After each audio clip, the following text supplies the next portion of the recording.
আজকে কিন্তু আমাদের বর্ধমান বিশ্ববিদ্যালয়ে যারা এবারে ছেড়ে ফিফথ সেম দিচ্ছ, অর্থাৎ ফিফথ সেমিস্টারে মেজরে বাংলা রেখেছো।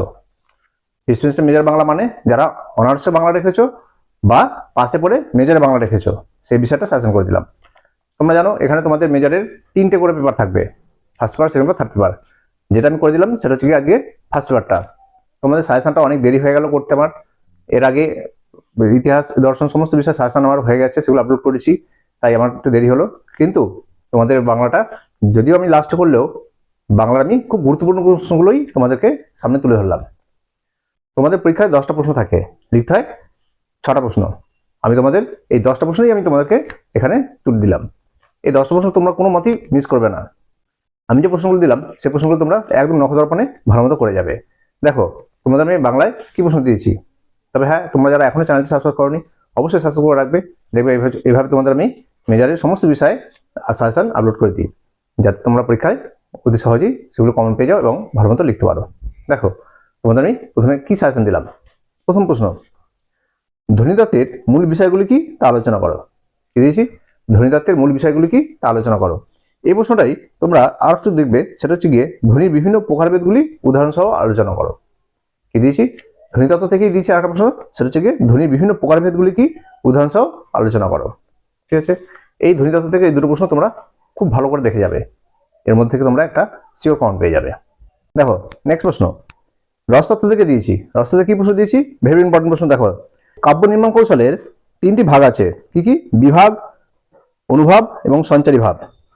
এই 3টি বিভাগ সম্পর্কে আলোচনা করো। কিরকম? ধরো এই 3টে বিভাগ একসাথে আসলে পরীক্ষায় তোমার 10 নম্বরে আসবে। আর যদি তোমাদের কাটা অর্থাৎ শুধুমাত্র একটা ভাগ নিয়ে আসে তাহলে সেগুলো হচ্ছে 5 নম্বর। যেমন বিভাগ দিয়ে আলাদা প্রশ্ন হতে পারে, অনুভাব দিয়ে হতে পারে, সঞ্চারী ভাব দিয়ে আলাদা প্রশ্ন হতে পারে। 3টে ভাগ দিয়ে যদি আলাদা প্রশ্ন হয় তাহলে হচ্ছে 5 নম্বরের, আর যদি একসাথে আসে তাহলে হচ্ছে 10 নম্বর। খুব গুরুত্বপূর্ণ প্রশ্ন, স্টার মার্কস করে রাখবে। তারপর দেখো পরের প্রশ্ন, রস কাকে বলে? ইহা কয় প্রকার কি কি? অর্থাৎ রসের উপাদান কয়টি ও কি কি? প্রত্যেক প্রকারের আলোচনা করো, বা এগুলো কোনটি কিভাবে রসে পরিণত হয় তা আলোচনা করো। কি প্রশ্নটা দিলাম আরেকবার দেখে নাও। রস কাকে বলে? রসের কয়টি উপাদান কি কি? এগুলো কোনটি কিভাবে রসে পরিণত হয় তা আলোচনা করো।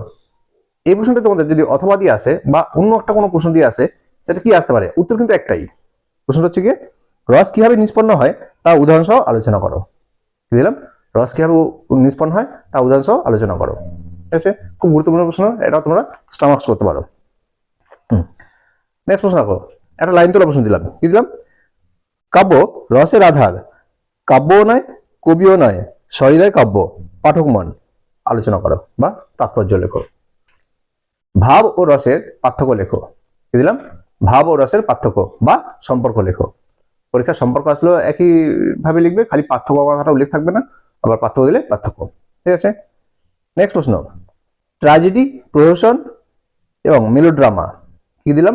ট্র্যাজেডি, প্রহসন এবং মেলোড্রামা কাকে বলে? এর শ্রেণীবিভাগ ও বৈশিষ্ট্যগুলো আলোচনা করো। ঠিক আছে, এই 3টে সংজ্ঞা এবং শ্রেণীবিভাগ বৈশিষ্ট্য ভালো মতো তোমরা দেখে যাবে। এর মধ্যে কিন্তু একটা আবার দুটো আসতে পারে, অর্থাৎ একটা 5 নম্বরে, একটা 10 নম্বরে, দু জায়গাতেই আসতে পারে। ভালো মতো করবে, স্টার মার্কস প্রশ্ন।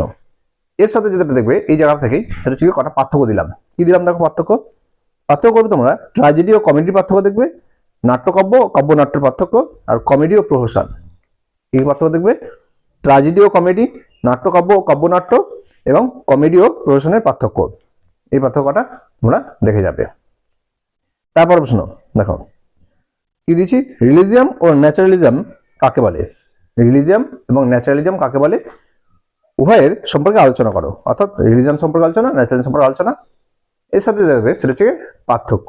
অর্থাৎ কি, উভয়ের আলোচনা যখন করবে, আলোচনাটাই মানে হচ্ছে পার্থক্য হয়ে যায়। রিলিজিয়াম ও ন্যাচারালিজমের সংজ্ঞা, এর সম্পর্কে আলোচনা এবং পার্থক্য। ঠিক আছে, তারপর প্রশ্ন দেখো, ক্লাসিজম ও রোমান্টিসিজম। ক্লাসিজম এবং রোমান্টিসিজমের সংজ্ঞা এবং বৈশিষ্ট্য বা এর সম্পর্কে আলোচনা। এই দুটোর সম্পর্কে আলোচনা এবং এর পার্থক্য। আগের প্রশ্নটা যেমন দিলাম ঠিক সেম এই প্রশ্নটা দিলাম। এগুলো সম্পর্কে যদি একটা ভাবে আলোচনা দেয় 5 নম্বরে, আর একসাথে আসলে 10 নম্বরে। ঠিক আছে, বা পার্থক্যটা তোমাদের 5 নম্বর হিসেবে ইম্পর্টেন্ট। ঠিক আছে, তাহলে এই কটা প্রশ্নই আমি তোমাদেরকে হাতের মুঠে করে দিলাম। তোমাদের যেহেতু পরীক্ষার টাইম খুব কম, এই কম সময়ের কথা মাথায় রেখেই তোমাদের আমি এই কটা প্রশ্নই তুলে দিলাম। তোমরা এগুলো ভালো মতো ভাবে দেখে যেও, আর প্রত্যেকটা সম্পর্কে আলোচনা ভালো মতো খুঁটে খুঁটে পড়বে, করলেই তোমাদের এই 5 এবং 10-এর মধ্যে থেকেই 2 নম্বর প্রশ্ন অনেক কমন পেয়ে যাবে। এত সাপ্তাহের মধ্যে আমি 2 নম্বর প্রশ্ন আর আপলোড করবো না, আমি 5 আর 10-ই শুধুমাত্র আপলোড করলাম।